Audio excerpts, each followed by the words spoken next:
Dah. Assalamualaikum warahmatullahi wabarakatuh. Untuk malam ini kita alhamdulillah kita bisa kumpul lagi ya setelah kemarin kita kumpul sebenarnya cuma karena memang waktunya terbatas ya, supaya ini teman-teman sendiri ada kesempatan untuk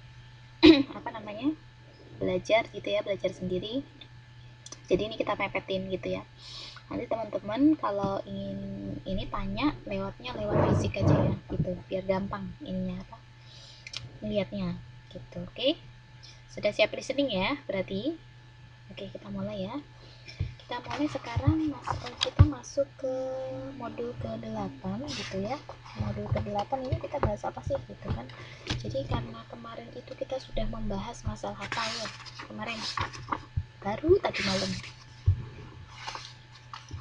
membahas masalah laporan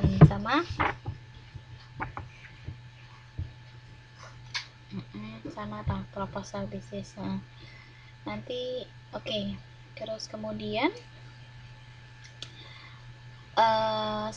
sekarang kita masuk ke korespondensi dan presentasi bisnis ya. Oke. Kemudian sekarang ini, jadi kita memasuki korespondensi bisnis. Itu Mbak Ika di mute dulu mungkin. Oke. Jadi kita masuk ke bagaimana prinsip penulisan surat gitu ya. Jadi yang paling penting gitu ya, ini kan kita kan membahas masalah korespondensi dan presentasi bisnis. Jadi kenapa seperti itu gitu kan? Karena apa? Karena dalam kegiatan bisnis seperti itu kan berkorespondensi gitu kan, apalagi beremail seperti itu untuk masa zaman sekarang itu kan pasti ada, dan memang itu adalah salah satu kebutuhan sebagai salah satu alat komunikasi bisnis gitu ya. Nah ini selain email elektronik gitu ya, yang kita bisa sebut namanya email, kita juga bisa ini, biasanya kan kita juga harus ada menulis ya dengan cara menulis surat seperti itu kan ya. Dengan cara menulis surat seperti itu, jadinya gimana sih gitu ya, supaya menulis surat tepat sasaran gitu, supaya menulis surat. Jadi kalau menulis, kita membaca sesuatu itu kan kadang-kadang beda ya kerasanya daripada kita ngobrol dengan orang secara langsung seperti itu. Nah untuk penulisan surat ini maka kita butuh apa? Kita butuh, caranya adalah empati gitu ya. Kenapa harus empati gitu? Jadi kita harus menulis surat itu harus ada empati gitu, menempatkan diri pada orang lain gitu. Jadi untuk menulis surat, jadi bukan hanya tindakan saja, tapi kita juga ketika menulis surat itu kita juga bagaimana kita berempati, menempatkan diri pada orang lain gitu. Jadi untuk mencapai empati gimana gitu kan, kita menanamkan sikap kita, bagaimana sikap kita gitu kan.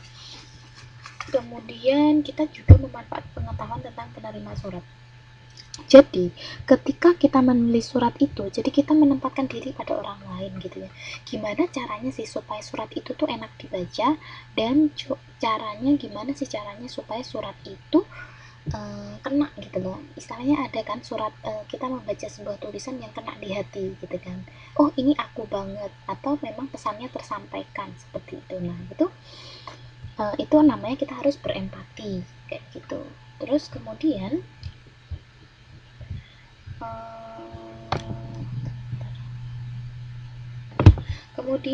bagaimana faktor untuk empati gitu kan. Jadi faktor untuk empati itu kita harus mengetahui target kita itu berdasarkan usianya. Jadi usianya seperti apa, usianya berapa. Jadi surat itu ditujukan untuk siapa seperti itu. Usianya kan beda-beda ya. Terus kemudian ada juga taraf ekonomi. Ya, taraf ekonomi itu untuk biasanya untuk ketika kita mengajukan surat, memberikan surat kepada misalkan kepada perseorangan ataupun kepada perusahaan lain seperti itu kan beda seperti itu. Kemudian ada lagi latar belakang pendidikan seperti itu, ada lagi budaya, ada lagi kedekatan gitu kan ya.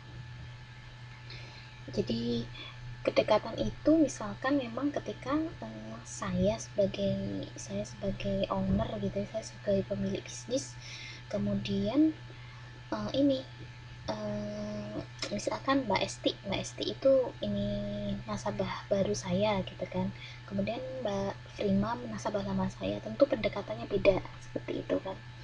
Terus kemudian berdasarkan harapan ya, maka harapan sendiri itu ini apa namanya, kita melihat ya bahwa misalkan surat itu berasalkan dari mana seperti itu, jadi bisa dilihat dari tata bahasa atau ejaannya gitu. Kemudian ada dari kebutuhan pembaca, jadi untuk kebutuhan pembaca itu kita menulis suratnya itu berdasarkan memahami gitu ya, jadi kita menjelaskan apa sih kebutuhan dari misalkan target atau pembeli seperti itu. Jadi setelah mengetahui itu maka akan itu adalah menjadi salah satu poin penting bagaimana kita harus menulis surat ya, menulis surat dengan empati seperti itu. Jadi ada istilahnya seperti ini, jadi tulisan yang berasal dari hati itu akan sampai ke hati. Ini bukan masalah tulisan surat cinta ya, tapi ini kan surat bisnis gitu kan, tapi intinya lebih ke uh, ketika kita mengetahui gitu kan, ketika kita mengetahui benar gitu kan customer kita, pembeli kita gitu, makanya akan sampai ke hati gitu kan. Itu kan paling penting ya. Karena apa? Karena kita sebagai pemilik bisnis itu, pembeli adalah apa? Pembeli ada raja, pembeli itu sangat penting ya, seperti itu. Jadi sama gitu ya, ketika kita menulis surat pun kita harus mengetahui dan bagaimana caranya kita supaya menyampaikan surat itu bisa sampai ke hati pembeli seperti itu. Kemudian from heart to heart, nah ya dari hati ke hati gitu. Terus kemudian pentingnya lagi adalah organisasi surat. Jadi organisasi surat itu tuh penyusunan surat seperti itu. Nah untuk penyusunan surat itu kan kita bisa membagi dalam topik-topik atau bagian-bagian, jadi menyusun gitu. Jadi surat itu kita bisa menyusunnya berdasarkan topik seperti itu ya. Kemudian pesan dalam surat itu gitu kan, lagi-lagi itu harus harus harus lengkap, harus akurat, harus fair, harus masuk akal, harus etis, harus logis seperti itu. Nah itu jadi karena gini, karena supaya apa ya, supaya tepat sasaran. Oke Mbak Ika, boleh.